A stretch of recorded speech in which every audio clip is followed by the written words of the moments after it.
Cricket ಜಗತ್ತಿನ interesting ಸುದ್ದಿಗಳನ್ನು quick ಆಗಿ ಹೇಳ್ತೇನೆ ಕ್ರಿಕೆಟ್ ರೌಂಡ್ ಅಪ್ ನಲ್ಲಿ. ನಾನು ಶಾಂತ. ನೀವು ಸುದ್ದಿಯಾನದ ಸಬ್ಸ್ಕ್ರೈಬರ್ ಆಗೋದಕ್ಕೆ ಮರಿಬೇಡಿ.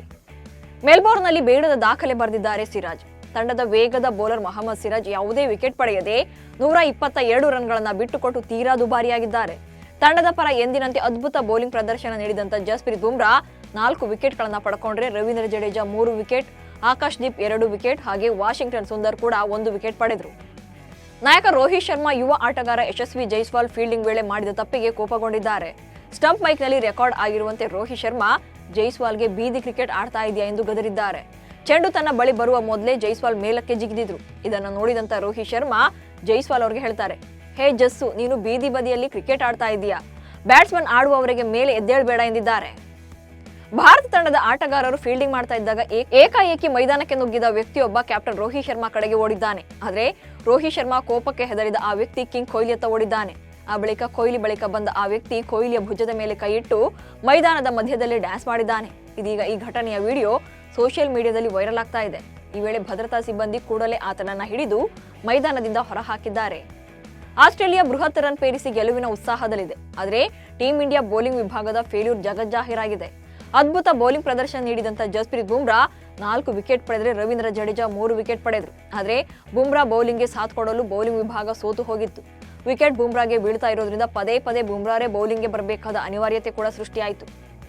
ಬಾಕ್ಸಿಂಗ್ ಡೇ ಟೆಸ್ಟ್ ಪಂದ್ಯದ ಮೊದಲ ದಿನದಾಟದಲ್ಲಿ ಆಸ್ಟ್ರೇಲಿಯಾ ಆಟಗಾರ ಸ್ಯಾಮ್ ಕಾನ್ಸ್ಟನ್ಸ್ ಜೊತೆ ವಾಗ್ವಾದ ನಡೆಸಿದಂತ ಭಾರತೀಯ ಆಟಗಾರ ವಿರಾಟ್ ಕೊಹ್ಲಿಗೆ ಐಸಿಸಿ ದಂಡ ವಿಧಿಸಿದೆ. ವಿರಾಟ್ ಕೊಹ್ಲಿಗೆ ಪಂದ್ಯ ಶುಲ್ಕದ 20% ದಂಡ ವಿಧಿಸಲಾಗಿದೆ. ಇದರ ಜೊತೆಗೆ ಅನುಚಿತ ವರ್ತನೆಗಾಗಿ 1 ಡಿಮೆರಿಟ್ ಪಾಯಿಂಟ್ಸ್ ಕೂಡ ನೀಡಲಾಗಿದೆ. ಹೀಗಾಗಿ ಮುಂಬರುವ ಇನ್ನಿಂಗ್ಸ್ ವೇಳೆ ವಿರಾಟ್ ಕೊಹ್ಲಿ ಶಿಸ್ತಿನಿಂದ ಆಡಬೇಕಾಗುತ್ತೆ. ಚೊಚ್ಚಲ ಪಂದ್ಯವನ್ನಾಡ್ತಾ ಇರುವಂತ ಸ್ಯಾಮ್ ಕಾನ್ಸ್ಟನ್ಸ್ ಹಾಗೆ ವಿರಾಟ್ ಕೊಹ್ಲಿ ಭುಜಬಲ ಕಾಳಗದ ಬಗ್ಗೆ ಕ್ಲಾರಿಟಿ ಕೊಟ್ಟಿದ್ದಾರೆ 19 ವರ್ಷದ ಯುವ ಕ್ರಿಕೆಟರ್. ಪಂದ್ಯ ಮುಗಿದ ಬಳಿಕ ಘಟನೆ ಬಗ್ಗೆ ಮಾತನಾಡಿರುವಂತಹ ಸ್ಯಾಮ್ ಈ ಘಟನೆಯಲ್ಲಿ ತನ್ನ ನೆಚ್ಚಿನ ಆಟಗಾರ ವಿರಾಟ್ ಕೊಹ್ಲಿ ಅವರದ್ದು ತಪ್ಪಿಲ್ಲ ಎಂದಿದ್ದಾರೆ. ಕೊಹ್ಲಿ ಆಕಸ್ಮಿಕವಾಗಿ ನನಗೆ ಡಿಕ್ಕಿ ಹೊಡೆದ್ರು ಎನ್ನುವ ಮೂಲಕ ವಿವಾದಿತ ಘಟನೆಗೆ ತೆರೆ ಎಳೆಯುವ ಪ್ರಯತ್ನ ಮಾಡಿದ್ದಾರೆ. ಬಾಕ್ಸಿಂಗ್ ಡೇ ಟೆಸ್ಟ್ ಪಂದ್ಯದ 2ನೇ ದಿನದ ಆಟದಲ್ಲಿ ಟೀಂ ಇಂಡಿಯಾ ಅಗಲಿದಂತ ಮಾಜಿ ಪ್ರಧಾನಿ ಮನಮೋಹನ್ ಸಿಂಗ್ ಅವರಿಗೆ ಗೌರವ ನಮನ ಸಲ್ಲಿಸಿದೆ. ಸಿಂಗ್ ಅವರ ನಿಧನಕ್ಕೆ ಗೌರವ ಸಲ್ಲಿಸಲು ಕಪ್ಪು ಪಟ್ಟಿ ಧರಿಸಿ ಕಣಕ್ಕಿಳಿದಿದ್ದಾರೆ. ಅವರ ನಿಧನಕ್ಕೆ ಹಲವು ಮಾಜಿ ಕ್ರಿಕೆಟಿಗರು ಕೂಡ ಸಂತಾಪ ಸೂಚಿಸಿದ್ದಾರೆ. ಕರ್ನಾಟಕ ಕ್ರಿಕೆಟ್ ತಂಡವು ವಿಜಯ್ ಹಜಾರೆ ಟ್ರೋಫಿ ಪಂದ್ಯದಲ್ಲಿ ಪಂಜಾಬ್ ತಂಡವನ್ನು ಮಣಿಸಿದೆ. ಮಯಾಂಕ್ ಅಗರ್ವಾಲ್ ಅವರ ಶತಕ ಹಾಗೆ ಅಭಿಲಾಷ್ ಶೆಟ್ಟಿಯ ಮಾರಕ ಬೌಲಿಂಗ್ ನೆರವಿನಿಂದ ಕರ್ನಾಟಕ ತಂಡ 1 ವಿಕೆಟ್ ರೋಚಕ ಗೆಲುವು ಸಾಧಿಸಿದೆ. ಈ ಗೆಲುವಿನೊಂದಿಗೆ ಕರ್ನಾಟಕ ತಂಡವು ಟೂರ್ನಿಯಲ್ಲಿ ಹ್ಯಾಟ್ರಿಕ್ ಗೆಲುವು ಕಂಡಿದೆ. ಮುಂಬೈ ತಂಡವು ವಿಜಯ್ ಹಜಾರೆ ಟ್ರೋಫಿಯಲ್ಲಿ ಅರುಣಾಚಲ ಪ್ರದೇಶವನ್ನು 9 ವಿಕೆಟ್ಗಳಿಂದ ಸೋಲಿಸಿ ಅದ್ಭುತ ಸಾಧನೆ ಮಾಡಿದೆ. ಮುಂಬೈ ಕೇವಲ 33 ಎಸೆತಗಳಲ್ಲಿ ಈ ಪಂದ್ಯವನ್ನು ಗೆದ್ದುಕೊಂಡಿದ್ದು ತಂಡದ ಪರ ರಘುವಂಶಿ ಮತ್ತು ಶಾರ್ದೂಲ್ ಠಾಕೂರ್ ಅಮೋಘ ಪ್ರದರ್ಶನ ನೀಡಿದರು.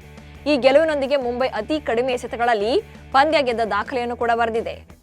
ವಿಜಯ್ ಹಜಾರೆ ಟ್ರೋಫಿಯಲ್ಲಿ ಅರ್ಜುನ್ ತೆಂಡೂಲ್ಕರ್ ಮತ್ತೊಮ್ಮೆ ತಮ್ಮ ಮ್ಯಾಜಿಕ್ ತೋರಿಸಿದ್ದಾರೆ.